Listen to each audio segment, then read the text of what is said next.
میں نے عرض کیا کہ قربانی کے حوالے سے جو ہم نے بات کرنی ہے، اس میں سب سے پہلی بات ہے کہ قربانی کا ثبوت کیا ہے۔ اس پر میں نے آپ کی خدمت میں اس وقت 6 دلائل پیش کیے ہیں، 3 آیات قرآنیہ اور 3 احادیث نبویہ۔ حدیث اور بھی ہیں، دلائل بہت بھی ہیں، فی الوقت میں نے آپ کی خدمت میں یہ 6 دلائل پیش کیے ہیں۔ نمبر 2، قربانی کا حکم۔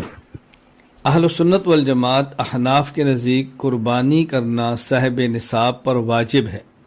علامہ فخر الدین ابو محمد عثمان بن علی الزیلعی الحنفی رحمہ اللہ تعالی، وفات 743 ہجری، تبیین الحقائق للزیلعی کتاب الاضحیہ میں ارشاد فرماتے ہیں: تجب علی حر مسلم مقیم موسر عن نفسی لا عن طفلہ شاۃ او سبع بدنۃ یوم النحر الی آخر ایامی۔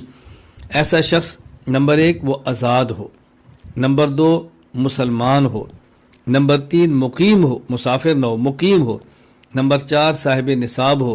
ایسے شخص پر اپنی طرف سے قربانی کرنا واجب ہے، ایسے شخص پر اپنی طرف سے قربانی کرنا واجب ہے، خواہ وہ ایک بکری، بکرا، مینڈا، دمبا وہ دے دے، یا گائے اور اونٹ میں سے، بھینس میں سے 7واں حصہ دے دے، تو یہ قربانی کرنے شخص پر واجب ہے۔